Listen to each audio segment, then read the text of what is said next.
Assalamualaikum warahmatullahi wabarakatuh. Tuan-tuan, hari ini kita akan lihat satu buku yang namanya Cahaya Islam dan Syariah di Hati King Roger II, King Roger II. King Roger pertamanya, King Roger II adalah pemerintah di Sicily pada zaman pemerintahan Islam yang Andalusia yang dah sampai ke Europe, dan dia telah banyak mengadaptasi hukum syariah, teknik-teknik, prosedur yang ada dalam sistem undang-undang syariah ke dalam sistem pemerintahan dia, terutamanya dari segi undang-undang. Baik, buku ini ditulis oleh Hasanuddin Yusof.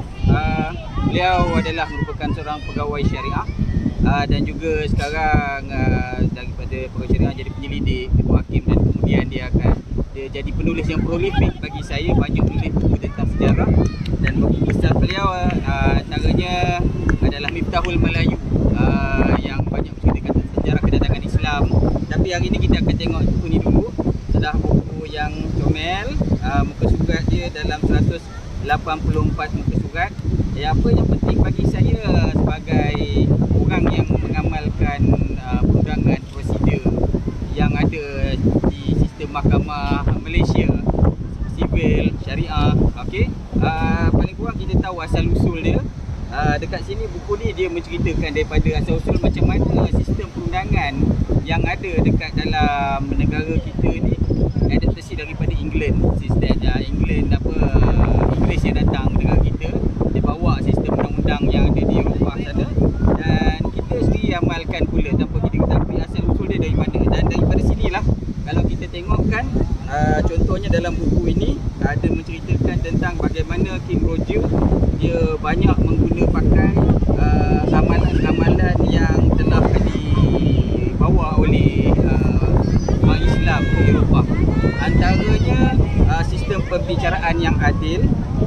Ya, kalau kita tengok di bahagian awal buku ni, dia menceritakan tentang kebobrokan apa yang berlaku pada hak dan juga orang awam, macam mana di sana ketidakadilan berlaku. Kemudian pada zaman itu juga terkenal dengan zaman Inquisition, zaman penyiksaan.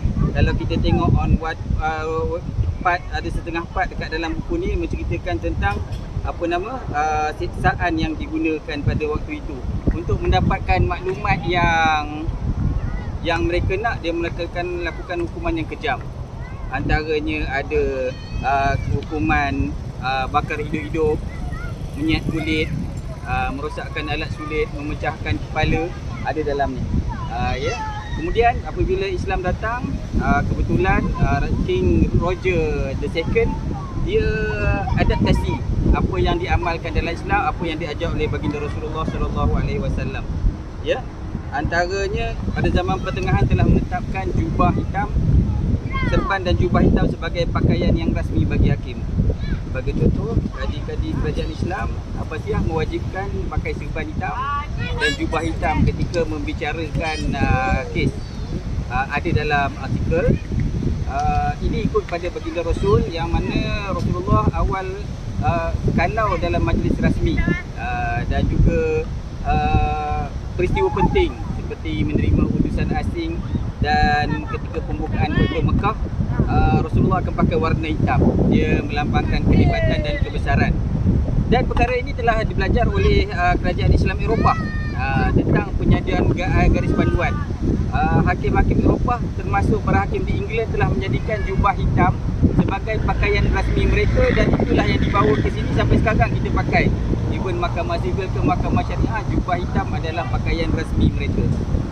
Tuan-tuan, kemudian kalau kita tengok sistem juri, walaupun sistem juri tidak diamalkan di Malaysia, tapi sistem juri adalah berdasarkan daripada amalan dalam mazhab Maliki.